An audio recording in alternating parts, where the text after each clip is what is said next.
So they've announced this White House UFC fight. Can we expect to see you on the card? I can't promise anyone anything, but I have a very strong feeling that I'll be on that card. It's going to be historic. But who would you take on? Who would be your dream opponent? I would want to take on whoever's holding the belt at the end of the year. Any possible names you think? Well, I mean, as of right now, the champion is Tom Aspinall, but we'll see who's the champion at the end of the year. Be only fitting to have an American guy fight for the championship that night. I'd be willing to put it all on the line. Nice. I guess the clarifying question then is, if Dana and Hunter do come to you after this fight, the figures make sense to you, would you then be open to fighting Tom Aspinall, or are you categorically thinking, he does nothing for me, I will not fight that guy? He does nothing for me. He does nothing for me. If you're a person that wants to see me really challenged, then I get it. 7 years younger, like 35 pounds bigger than me, right? I get it. It's like, wow, this Jon's so good. We finally found someone way younger and way bigger than him. Let's see how he does against that. I get that narrative. But for me, if you were my manager, if you were on my team, why not fight against Pereira, a guy who's the same age as you, and we walk around the same exact size? Business-wise, it makes more sense. Fight I'm gonna call him this, fight the nobody that may be more dangerous, or fight the guy with all the accolades who's incredibly dangerous, but it actually will affect your legacy. What if Jon eye pokes you? You know he'll do that, right? How are you going to deal with those oblique kicks? I don't know. I've not fought him yet, so I'll cross that bridge when I come to it. But for right now, I don't know. Tom Aspinall versus Ciryl Gane just took place in the main event of UFC 321, or did it really? Ciryl Gane eye pokes Tom Aspinall at the end of round one. We had a very competitive round of fighting that I thought Ciryl Gane was slightly getting the edge of, but Tom Aspinall was starting to find his timing on Ciryl. Landed a good right hand before the end, but Cyryl's jab was popping. Cyryl's jab was popping in that fight. Tom Aspinall had a bit of a nosebleed. And then Ciryl Gane lands his signature move. No, not the back of the head shots that he lands in every single fight he has ever. Not the back of the head shots that he lands in every single fight ever, nearly in every single finishing sequence he's ever had ever in his entire career, bar the heel hook.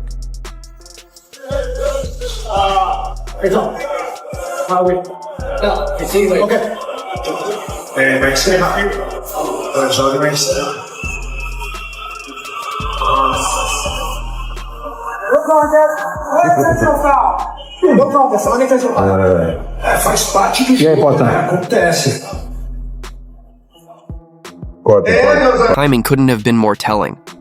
Almost immediately, the internet erupted. Fans took it as a clear dig at Tom Aspinall, who had just been forced to stop fighting due to the eye injury. It was classic Jon Jones behavior, the master of psychological warfare, finding ways to stir up the conversation even when he's not inside the cage. But this jab hit differently. After all, Aspinall had spent over a year preparing for that moment, training non-stop, only to have his long-awaited return end in seconds.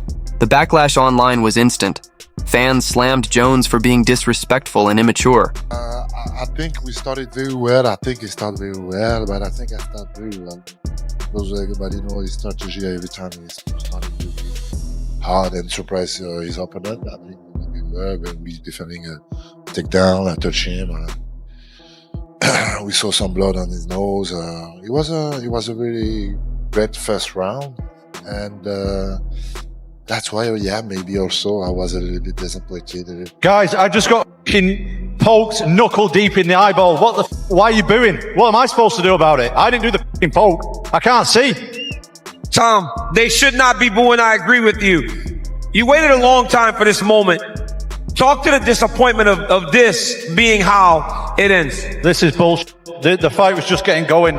In the octagon. And what we saw from Ciryl tonight was telling a different story than everybody thought coming in. Obviously, we don't know how the fight was going to play out, but he was looking We had a fight. Good. We had a fight. Real fight. Ciryl was aggressive. He didn't back up. And Tom was loving it. That's what I like the most. Tom is smiling like, yo, this is what I've been waiting for. Yeah. Someone to actually fight me.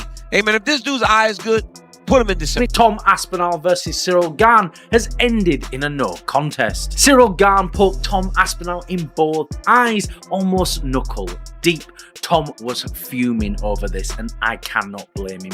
What a fucking nightmare. We've all been waiting ages for this fight, and for it to end like that is absolutely heartbreaking. What makes it worse is Gane was actually looking pretty sharp in that first round, and I was genuinely curious to see how it would all play out.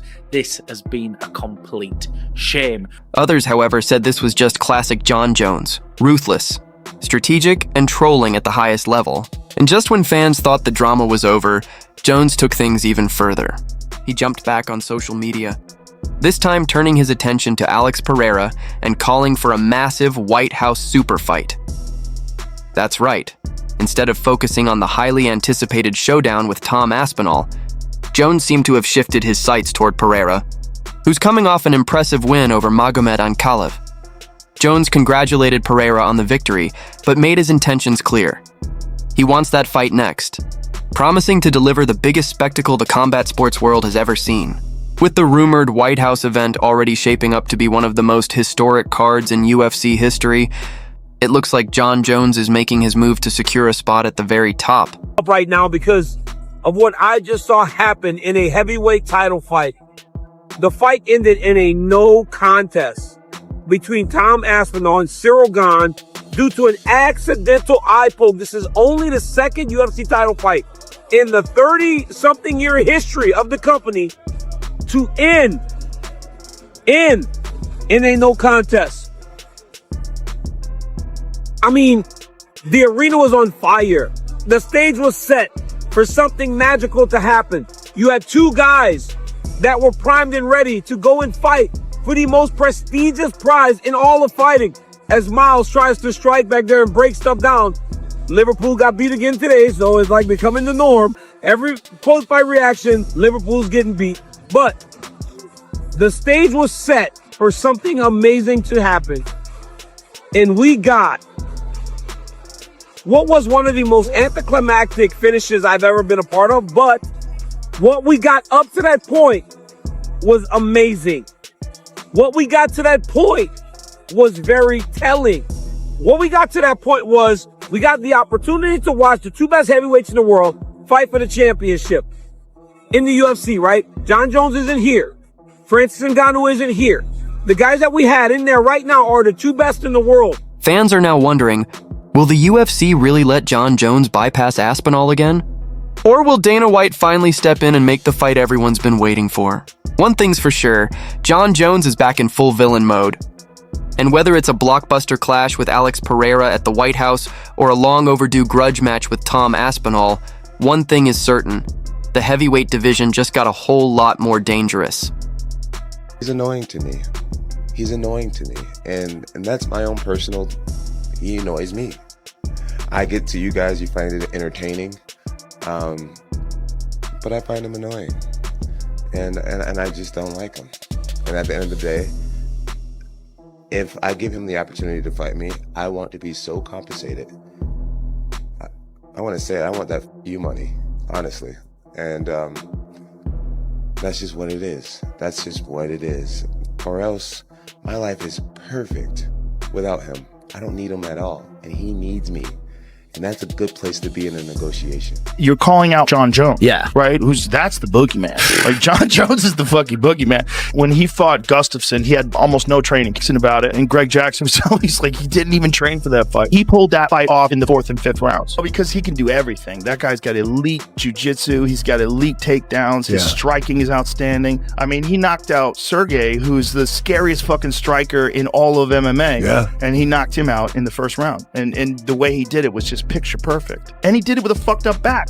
You watch Aspinall, like, I knew Aspinall was going to have a speed advantage because he's faster than any heavyweight. Yeah. And that's something that his coach drilled into him when he was young. Speed. Like, be fast. Like, you got to be fast. That's what's going to separate you from everybody else. Speed kills. Speed. And he's a giant dude, 260 plus pounds, but he moves like a fast young guy. Yeah. Like a light guy.